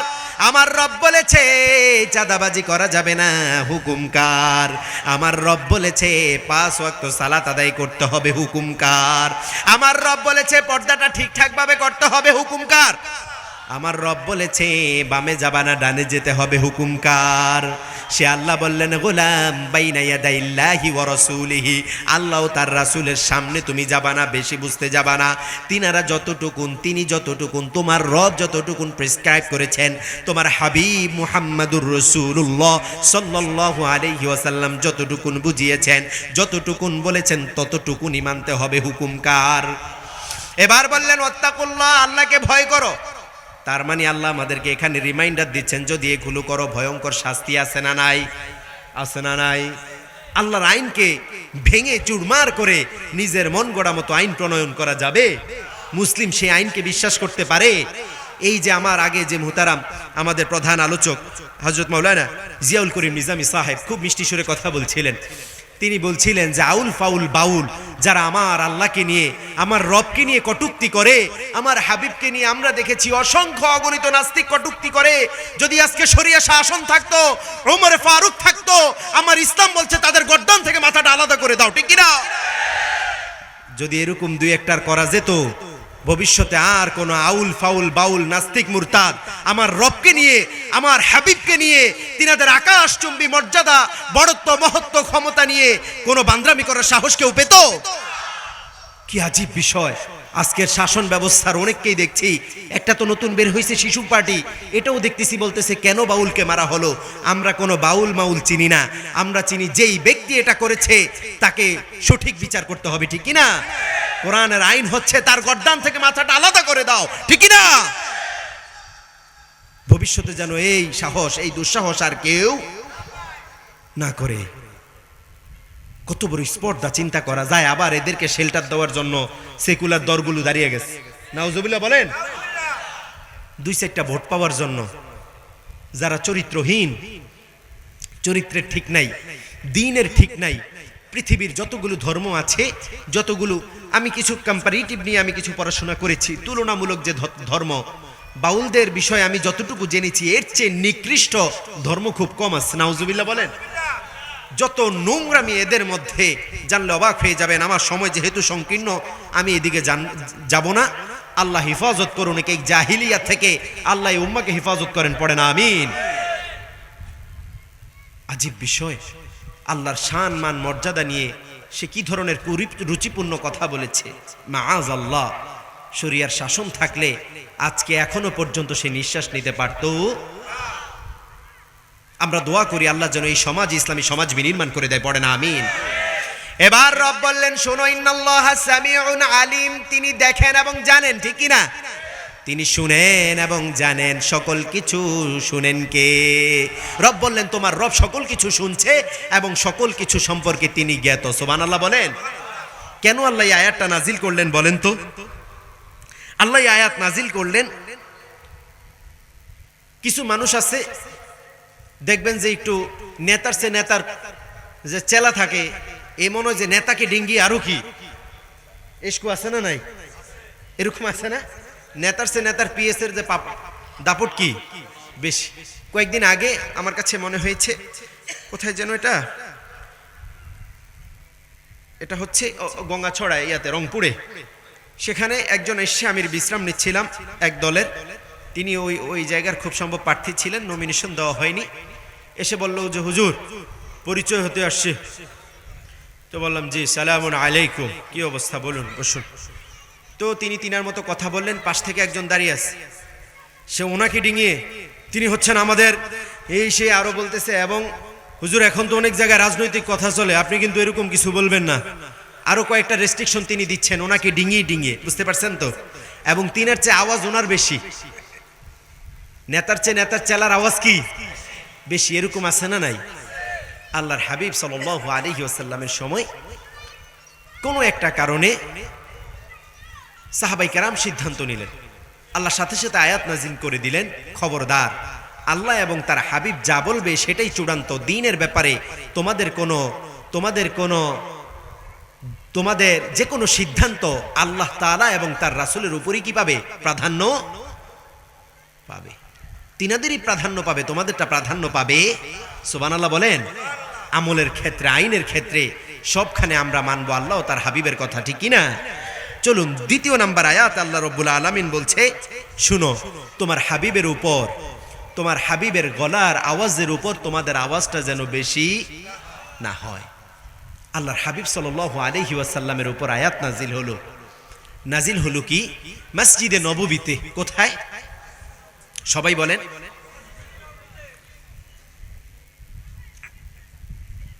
একটু চিৎকার করে পড়ুন তো, আল্লাহু আকবার। আবার পড়ুন, তাকবীর, তাকবীর, তাকবীর। সাউন্ড নেই মুসলিমদের এখন। গলায় কি নেই? সাউন্ড নেই। আবার গানের সাথে তাল মিলানো আছে না নাই? আছে। ওমরে ফারুক এবং আবু বকর সিদ্দিক রাদিয়াল্লাহু আনহু সহ বসে আছে, নেতা নির্বাচন করবে, দুই গোত্রের গভর্নর। কি নির্বাচন করবে? কি নির্বাচন করবে? গভর্নর নির্বাচন করবে বনু তামিম গোত্রের। তো আল্লাহর হাবিব সাল্লাল্লাহু আলাইহি ওয়াসাল্লামও বসে আছেন, পরামর্শ করছেন। যেহেতু উম্মার শ্রেষ্ঠ সন্তান তিনারা, ওমরে ফারুক, আবু বকর, তিনার চেয়ে শ্রেষ্ঠ কেউ আসবে পৃথিবীতে? আর আসবে নাকি? আমরা কেউ তিনাদের চেয়ে মর্যাদায় বেশি হতে পারবো? কত চমৎকার সার্টিফিকেট আল্লাহর হাবিব দিয়েছেন। আমার পর যদি কেউ নবী হতো, কোনো নবী আসতো, আল্লাহ ওমরকে নবী হিসাবে পাঠাতেন। সুবহানাল্লাহ বলেন। আবার আবু বকরের ব্যাপারে বললেন, আবু বকরের এক রাতের আমল সারা পৃথিবীর সকলের আমলকে যদি এক পাল্লায় রাখা হয়, আমার আবু বকরের আমল আল্লাহ তার চেয়ে ভারী করে দিবেন। সুবহানাল্লাহ বলেন। কেমন মর্যাদা! সুবহানাল্লাহ বলেন না। কথা বলছে উম্মার শ্রেষ্ঠ সন্তানরা গভর্নর নিযুক্ত নিয়ে কাকে বানানো যায়। ওমরে ফারুক একজনকে তিনি প্রস্তাবনা রাখলেন, আবু বকর আরেকজনকে রাখলেন। আবু বকর বললেন, ওমর তুমি সব সময় এমন করো, তোমারটাকে বেশি প্রাধান্য দাও, তুমি দেখো ওই ব্যক্তির চেয়ে বেশি যোগ্যতা সম্পন্ন। ওমর বললেন, না আবু বকর, আপনি একটু সব সময় আমার সাথে এরকম করেন, আমি আপনাকে শ্রদ্ধা করি, সম্মান করি, কিন্তু আপনি দেখেন এই ব্যক্তি এর চেয়ে কি একটু যোগ্যতা সম্পন্ন। কথা বলতে বলতে এই তিনাদের কথার মধ্যে তর্ক বিতর্ক নয়, কথার মধ্যে একটু সামান্য আওয়াজটা একটু উঁচু হয়েছে, আল্লাহর হাবিবের আওয়াজের চেয়ে একটু সামান্য উঁচু হয়েছে। আল্লাহ এটা বরদাস্ত করেন।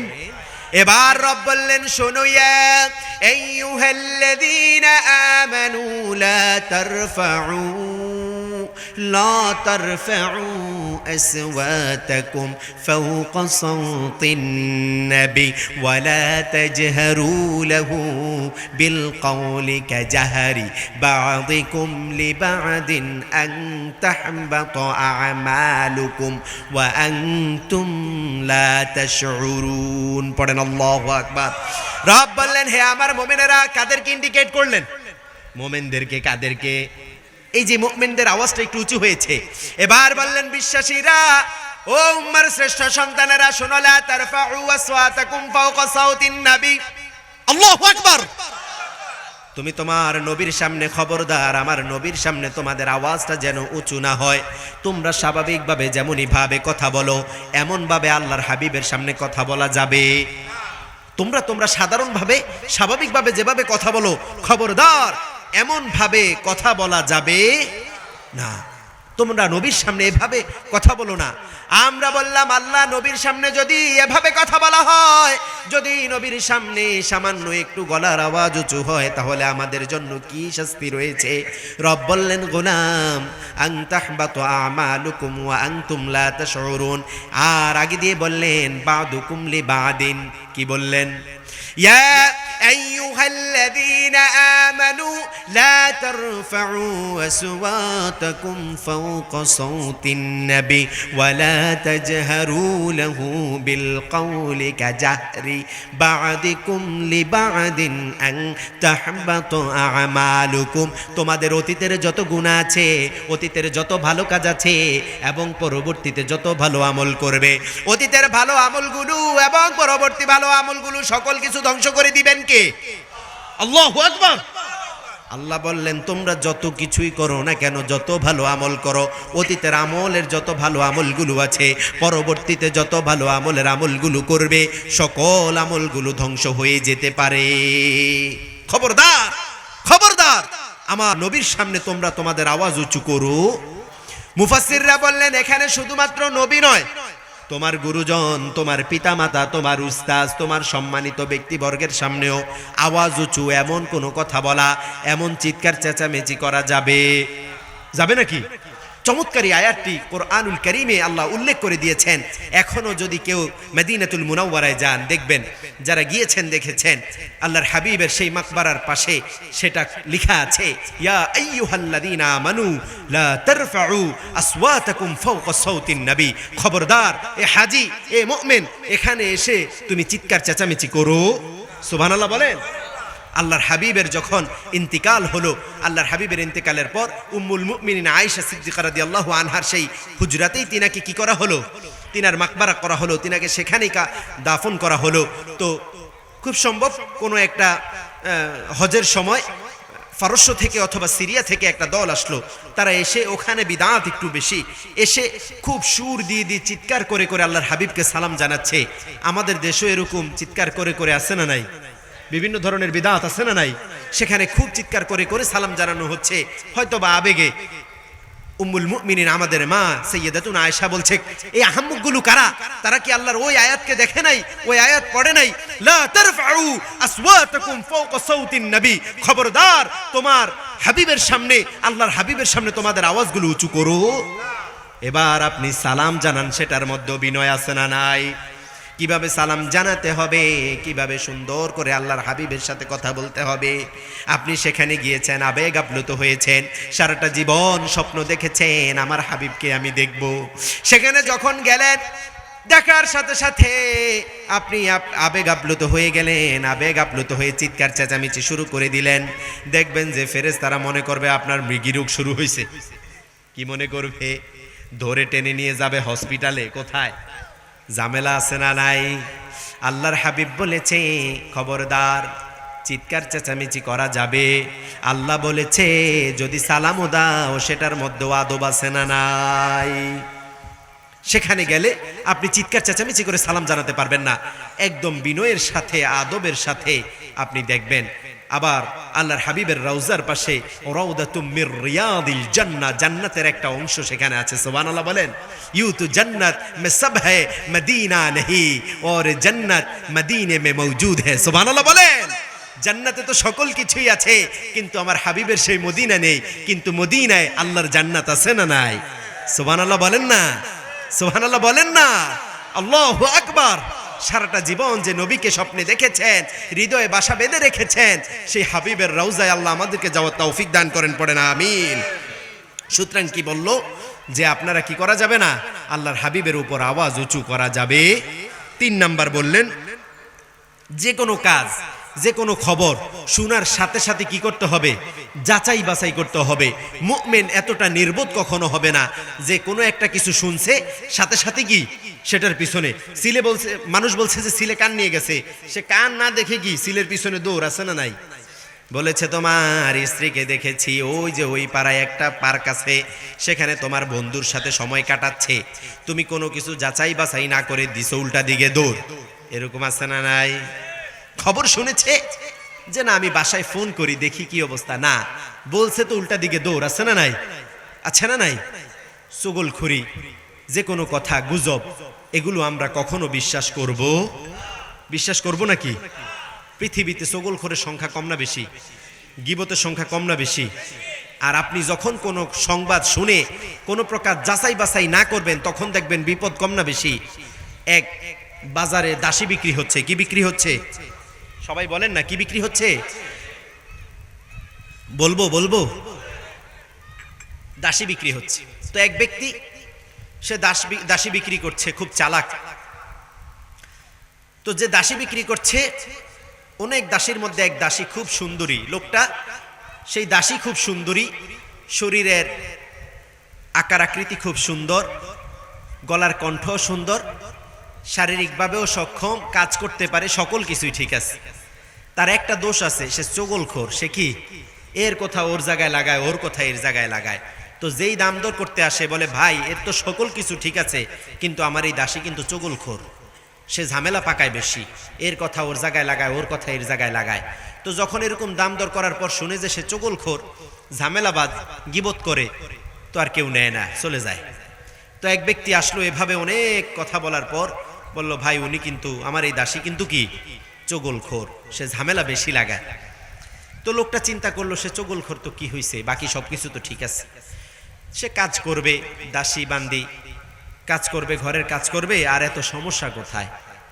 ঝামেলা তো আর তার সাথে তো আর আমার পারিবারিক কোনো ঝামেলা নাই, সে তার কাজ করবে, আমি আমার কাজ করব। ঠিক আছে, কিনে নিয়ে গেছে বাড়িতে। প্রতিদিন তার কাজ যেগুলো সুন্দর করে করে, কাজ প্রতিদিন ঠিকঠাকভাবে করে। হঠাৎ একদিন বসে বসে কান্নাকাটি করতেছে। কি করতেছে? কান্নাকাটি করতেছে। তো ভদ্র মহিলা বলতেছে ব্যাপার কি, তুমি কান্নাকাটি করতেছো কেন? বলে কি বলবো, আমার তো এক তোহমত একটা আছে, আমার তো দোষ একটা আছেই। সবাই বলে যে আমি চগলখোর, আমি বললে তো আর বিশ্বাস করবেন না। বলে না বলো, বিশ্বাস করবো না কেন, বলো। কয় না, কিভাবে বলি, সবাই তো আমারে চগলখোর ভাবে, কিন্তু এমন কথা যেটা না বইলেও পারতেছি না। বলে কি কথা?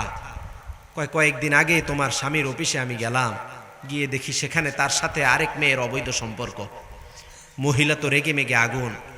এত রাগ কইরো না, শোনো, সে আজকে হয়তোবা বাসায় আসবে, তুমি তাকে বুঝতে দিও না তুমি যেই ঘটনা জানছো। তুমি তাকে বুঝতে দিও না তুমি যেই ঘটনা জানছো। বুঝতে দিলে মুশকিল হতে পারে কি পারে না? পারে কি না? তুমি তোমার মতো থাকো, সে বাসায় আসলে তাকে একটু কি করবা, মিষ্টি হেসে তার সাথে কথা বলবা, টাওয়ালটা এগিয়ে দিবা, সকল কিছু যেন অন্যান্য দিনের চেয়ে একটু আলাদা হয়, অন্যান্য দিনের চেয়ে আলাদা হয়। বলল ঠিক আছে। চগলখোর এই দাসী চলে গেল তার অফিসে। মালিকের অফিসে গিয়ে বলতেছে কান্নাকাটি, কি ব্যাপার, হঠাৎ করে আসছো, আবার কান্নাকাটি করতেছো কেন? মালিক, আমার তো দোষ একটা আছে, আমারে সবাই বলে চগলখোর, কিন্তু এমন কথা কিভাবে না বইলা পারি। থাক বলবো না, আমি বললে তো আর আপনি বিশ্বাস করবেন না। বলে আরে বলো কি ব্যাপার? বলতেছে এমন বিষয়, কিভাবে যে বলি, আপনার স্ত্রী তার অনেক দিন ধরে এক পুরুষের সাথে অবৈধ সম্পর্ক। আজকে তার সাথে মিলেমিশে আমি দেখছি যে পরিকল্পনা করেছে, আপনি যখনই ঘরে ঢুকবেন অন্যান্য দিনের চেয়ে আপনাকে একটু আদর যত্ন বেশি করবে। যখনই একসাথে ঘুমাবেন আপনি একটু চোখটা বন্ধ করলে সে আপনাকে হত্যা করবে। কি করবে? কি করবে? হত্যা করবে। বলে কি ব্যাপার? সে দৌড়ে এখনই বাড়িতে আসা। বলেন যে এত এত উত্তেজিত হয়েন না, আপনি বসেন, মাথা ঠান্ডা করেন।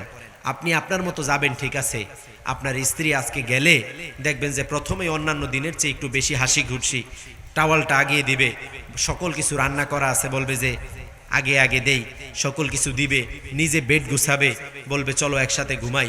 আপনার স্ত্রীর হাতে কি থাকবে? ছুরি থাকবে। তো যে ছুরিটা দিয়ে আপনাকে হত্যা করবে চিন্তা করছে, হ্যাঁ, যে ছুরিটা দিয়ে আপনাকে কি করবে? হত্যা করবে চিন্তা করছে, আপনি ছুরিটা নিয়ে তাকে হত্যা করে ফেলবেন। কি করে ফেলবেন? বউকে বুদ্ধি দিছে। বউ বলছে এটা থেকে পরিত্রাণের উপায় কি? বলছে পরিত্রাণের উপায় একটা আছে, আমার কাছে এক কবিরাজ আছে, যদি তার একটু চুলটা নিতে পারো আর গলার এখান থেকে একটা পশম নিতে পারো, তাইলে এটা থেকে পরিত্রাণের উপায় কি আছে। মহিলা চিন্তা করলো কিভাবে নিব গলার এখান থেকে একটু পশম। বলল সে যখন ঘুমিয়ে যাবে এই ছুরিটা নিয়ে এখান থেকে একটু কি করবা, পশম নিবা। জামাই আসছে বাড়িতে, বিরক্ত হচ্ছেন নাকি? আসছে, দেখতেছে যে ব্যাপার কি, আসলেই তো অন্যান্য দিনের চেয়ে কি সবকিছু অন্যরকম, দাসীর কথা তো মিলে যাচ্ছে। এখন আসছে সকল কিছু শেষ করে যখন ঘুমাবে, ঘুমের ভান করে পুরুষ স্বামী কি করছে, ঘুমের ভান করে শুয়ে আছে। দাসী তো বলছে আপনাকে কি করবে, হত্যা করবে, আর মহিলাকে বলছে কি এখান থেকে একটা পশম নিবে। সে ঘুমের ভান করে শুয়ে আছে, মহিলা যখন ছুরি নিয়ে এখানে ধরবে, সাথে সাথে ছুরি নিয়ে তাকে জবাই করে হত্যা করে ফেলছে। এদিক দিয়ে দাসী চলে গেছে ওই মহিলার বাবার বাড়ি। আহা কি সর্বনাশ, তোমাদের মেয়েদেরকে তো হত্যা করে ফেলছে। পেস কয় জায়গায় লাগাইছে চিন্তা করতে পারেন? পেস কয় জায়গায় লাগাইছে? তোমরা গিয়ে দ্রুত তাকে হত্যা করো, তোমাদের মেয়ের হত্যার প্রতিশোধ নাও। এদেরকে এদিক দিয়ে পাঠিয়ে দিয়ে গেছে গিয়ে পুলিশের কাছে। কোথায়? রাষ্ট্রের ফোর্সের কাছে। ওদিকে বিরাট ঘটনা ঘটে গেছে, দ্রুত আপনারা যান, না হয় এই সমস্যার সমাধান করা যাবে না। তার মানে যা শোনা যায় ঘটনা বিস্তর, যা শুনবো সাথে সাথে আমরা এটা যাচাই বাছাই না করে বিশ্বাস করব মুমিন এটা করতে পারে। এবার রব বললেন শোনো, ইয়া আইয়ুহাল্লাযীনা আমানু ইন জাআকুম ফাসিকুম বিনাবাইন ফাতাবায়ানু আন তুসিবু কওমান বিজাহালাতিন ফাতুসবিহু আলা মা ফাআলতুম নাদিমিন। পড়েন আল্লাহু আকবার। রব বললেন শোনো শোনো, কেন আল্লাহ এই আয়াত নাজিল করলেন? আল্লাহর হাবিব সাল্লাল্লাহু আলাইহি ওয়াসাল্লাম বনু মুস্তালিকার যুদ্ধ তিনি বিজয় লাভ করলেন। কি করলেন? বিজয় লাভ করার পর এবার বনু মুস্তালিকার যিনি সর্দার তিনি বলল, ইয়া রাসূলুল্লাহ, আমরা তো সবাই কালিমা পড়ে মুসলমান হইলাম, এখন আমাদের করণীয় কি? এবার আল্লাহর হাবিব বললেন, আকিমুস সালাহ ওয়া আতুজ যাকাত, সালাত কায়েমের আন্দোলন করবা, সালাত প্রতিষ্ঠা করবা, আর জাকাত দিবা। হুকুম কার? বলল ঠিক আছে, এখন থেকে সালাত আদায় করব, আর এই লোন জাকাত। আল্লাহর হাবিব বললেন না, 1 বছর পরে দিবা। কয় বছর পরে? তোমাদের এখন থেকে সম্পদ, এই সম্পদ 1 বছর পরে যেভাবে হবে সেটা হিসাব করে জাকাত দিতে হবে। হুকুম কে দিয়েছে? 1 বছর পর যখন হলো, আল্লাহর হাবিব মদিনায় চলে আসলেন। এবার মদিনায় আসার পর আল্লাহর হাবিব একজন সাহাবীকে দূত হিসাবে পাঠালেন, যাও বনু মুস্তালিকার কাছ থেকে জাকাতগুলো নিয়ে আসো। আল্লাহর হাবিবের এই সাহাবী যখন যাচ্ছে বনু মুস্তালিকার কাছাকাছি পৌঁছানোর পর দেখলো বনু মুস্তালিকার গোত্র সবাই গোর সাওয়ার অস্ত্র শস্ত্র নিয়ে দাঁড়িয়ে আছে। কি করে আছে? দাঁড়িয়ে আছে কেন? বনু মুস্তালিকার গোত্র প্রধান চিন্তা করলো যে আল্লাহর হাবিব সাহাবী পাঠাবে এই প্রথম আমাদের এখানে জাকাত নেওয়ার জন্য, তাকে আমরা আহলান সাহলান করবো, ইস্তেকবাল করব, তাকে আমরা প্রোটোকল দিয়ে নিয়ে যাব। আমি যখন আসলাম আপনাদের এখান থেকে দায়িত্বশীলরা উনিকে চলে গেছে বাইক দিয়ে, সেখান থেকে আমাকে অভিনন্দন জানিয়ে সুন্দর করে প্রোটোকল দিয়ে নিরাপত্তার সাথে নিয়ে আসছে। আলহামদুলিল্লাহ পড়েন, আল্লাহ আমাদের ভাইদেরকে কবুল করেন, পড়েন না আমিন।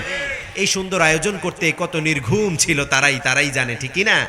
যখন রওনা করিনি একটু পর পর ফোন, ভাই কত দূর আসছেন, হুজুর কত দূর আসছেন, সালাত কোথায় পড়বেন, খেয়েছেন তো, কত সময় লাগবে, কোন রুট দিয়ে ঢুকতেছেন, ওখান দিয়ে আসলে সহজ হবে। প্রতিনিয়ত কন্টাক্ট আছে না নাই? তো যাওয়া হলো।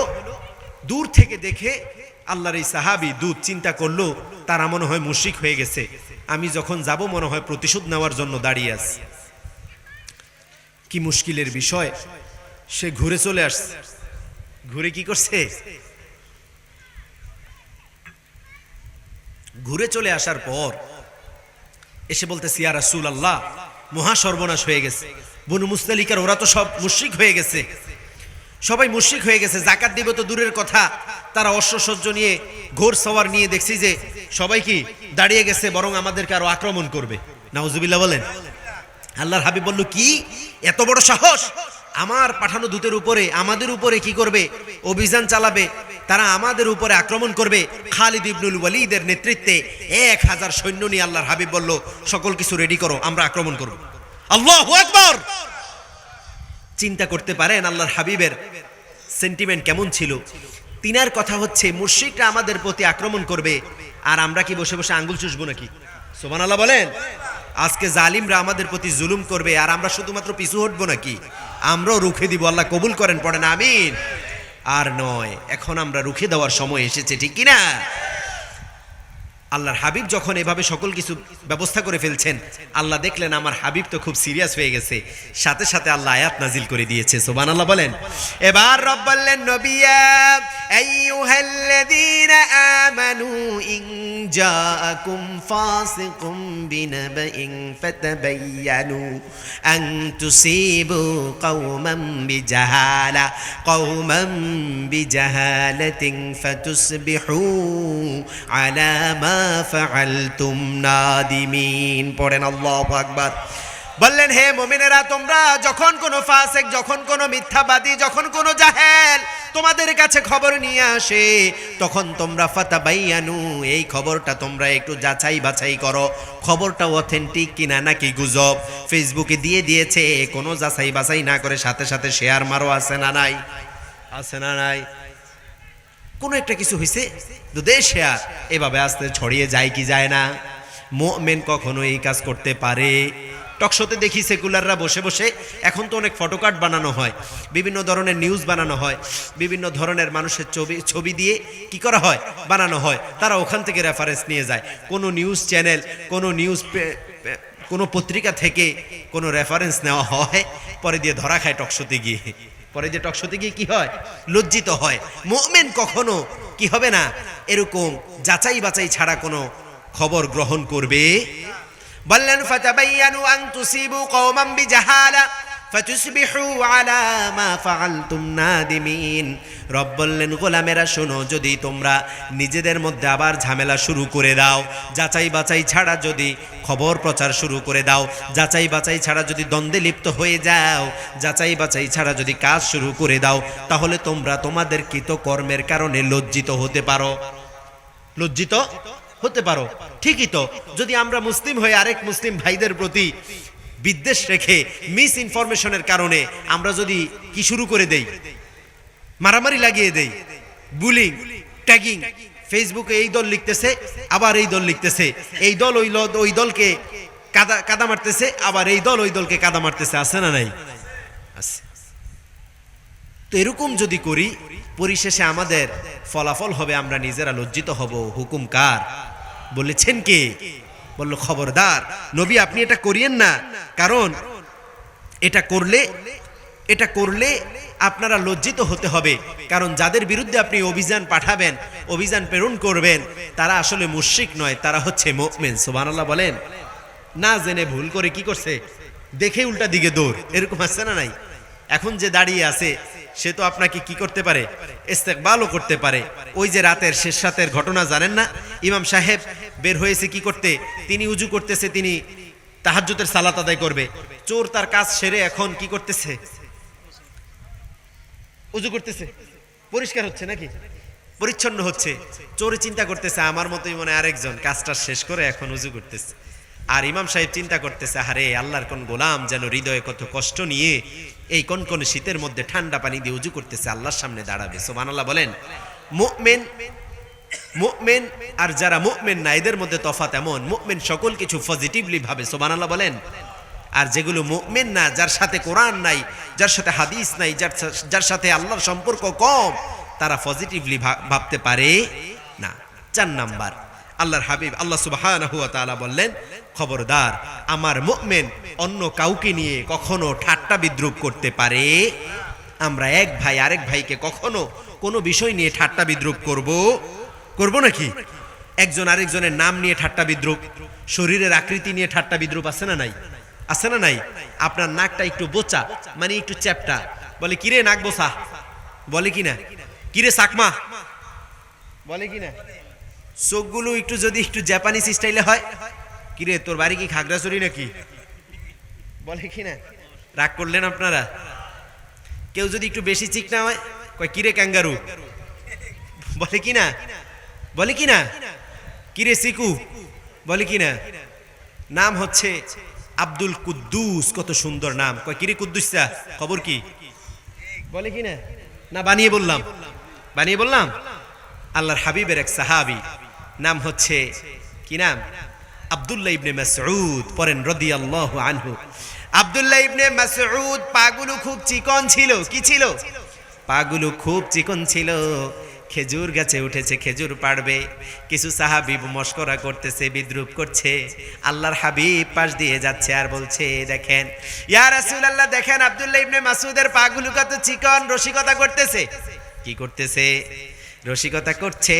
আল্লাহর হাবিব বলেছেন, খবরদার আমার আব্দুল্লাহ ইবনে মাসউদের পাগুলো তোমরা যে বলছো এগুলো হচ্ছে চিকন, কিয়ামতের কঠিন দিনে আব্দুল্লাহ ইবনে মাসউদের পাগুলো যদি এক পাল্লায় রাখা হয়, আরেক পাল্লায় যদি ওই উহুদের পাহাড়টা রাখা হয়, আব্দুল্লাহ ইবনে মাসউদের পায়ের ওজনটাই ভারী হয়ে যাবে।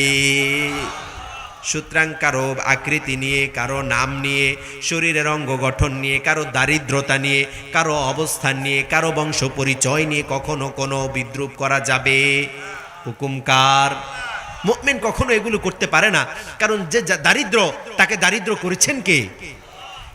যার টাকা পয়সা নাই আর আপনার টাকা পয়সা আছে, এটা দিয়েছেন কে?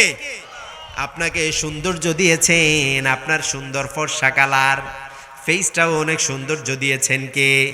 আরেক ভাইয়ের হাবশি কালার, কালো, কুচকুচে কালো, চেহারাটাও খুব একটা সুন্দর না, দরিদ্র, তাকেও বানিয়েছেন কে?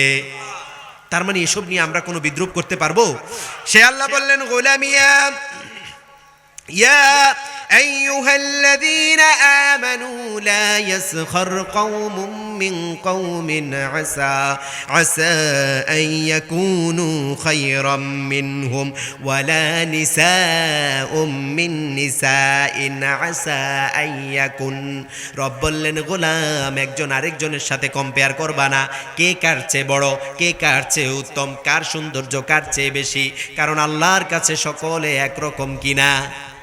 সকলের সৌন্দর্য দিয়েছেন কে? আবার যে দরিদ্র, তার দারিদ্রতা দিয়েছেন কে? এরকম ঠাট্টা বিদ্রুপ করা যাবে যাবে নাকি? আল্লাহ হেফাজত করেন, পড়েন আমিন। আরো আসতে বলেন আমিন। 5 নাম্বার কাজ বললেন, কারো দোষ ত্রুটি খোঁজো না। ওয়ালা তালমিজু আনফুসাকুম। আমরা এমন আছি, কার কি দোষ আছে না নাই? ইমাম সাহেবের কি দোষ আছে না নাই? ইমাম সাহেবের কি দোষ এদিকে খুঁজতে থাকি, যে ইমাম সাহেব কিভাবে হাঁটতেছে।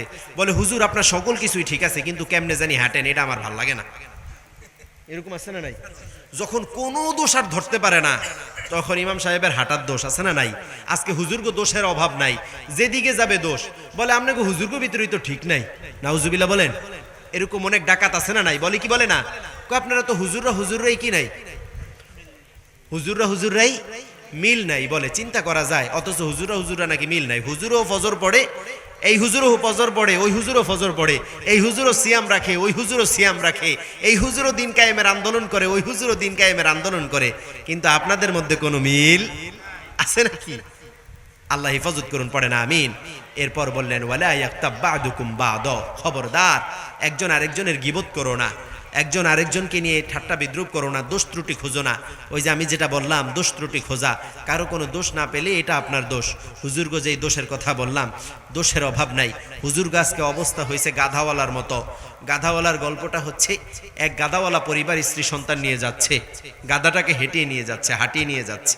তো কিছু দূর যাওয়ার পর এলাকাবাসী বলতেছে, দেখো কি নির্বোধ মূর্খ, গাধা যাচ্ছে খালি, তারাও যাচ্ছে হেঁটে, কত কষ্ট করে যাচ্ছে, গাধার উপরে চড়তেছে না।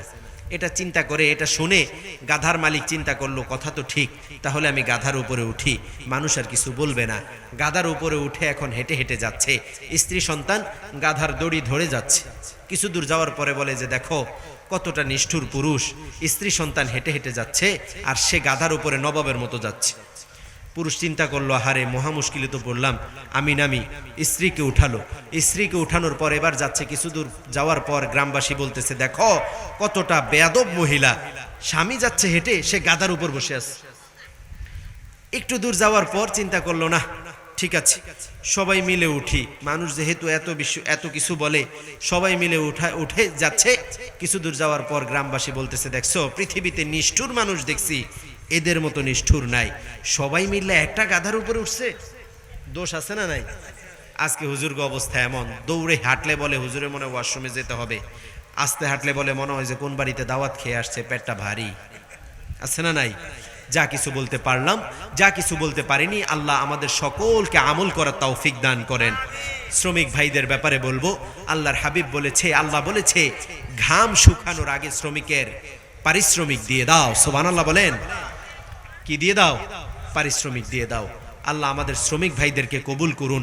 তিনারা সবচেয়ে কষ্ট করেন, যিনারা শ্রমিক, তিনারা যদি একটু সালাত সিয়াম ফরজ ইবাদতগুলো ঠিকঠাকভাবে করেন, আল্লাহর হাবিব বললেন তারাও আল্লাহর হাবিবের শাফাত পাবে কি পাবে না?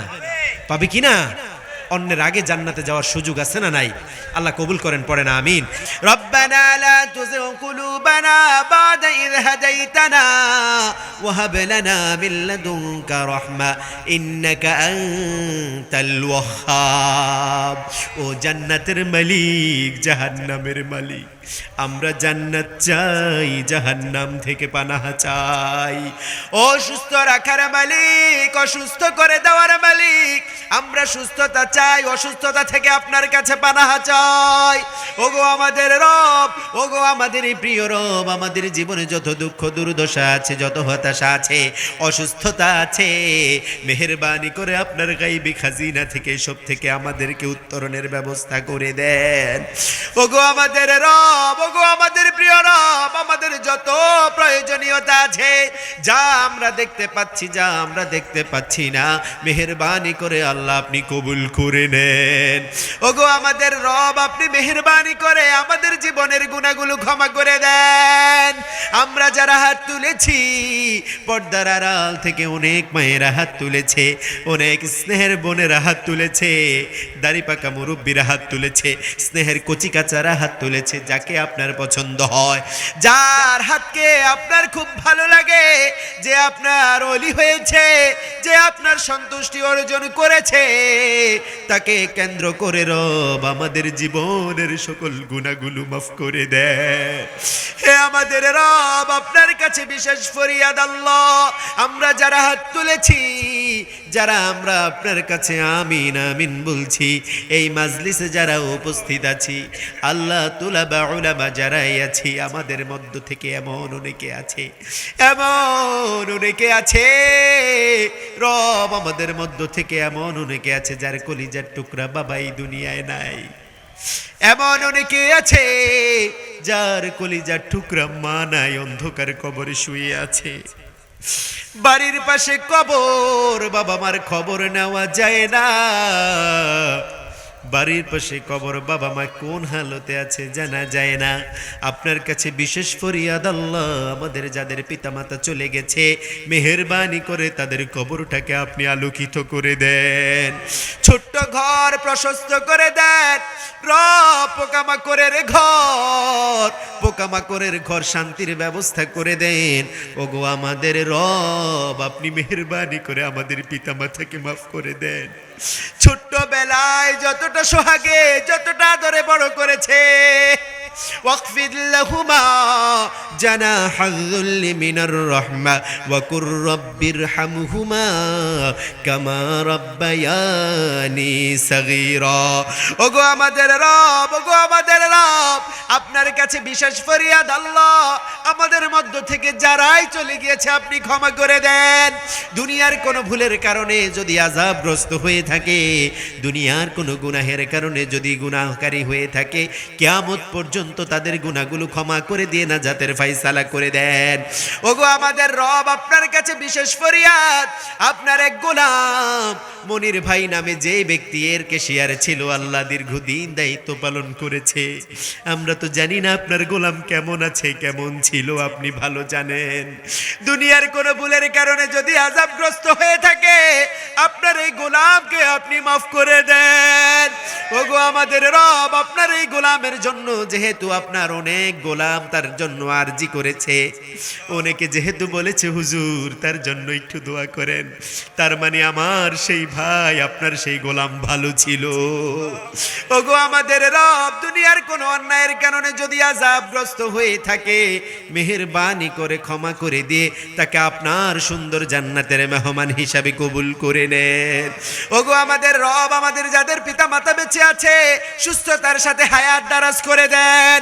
আমাদের যাদের কোমলমতি সন্তান আছে, আল্লাহ আমাদের সন্তানদেরকে কুররাতা আয়ুন, চক্ষু শীতলকারী, হৃদয় শীতলকারী সন্তান হিসাবে কবুল করে নেন।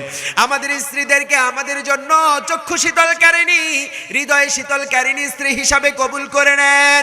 আমাদেরকেও তাদের জন্য চক্ষু শীতল করা স্বামী ও বাবা হিসাবে কবুল করে নেন।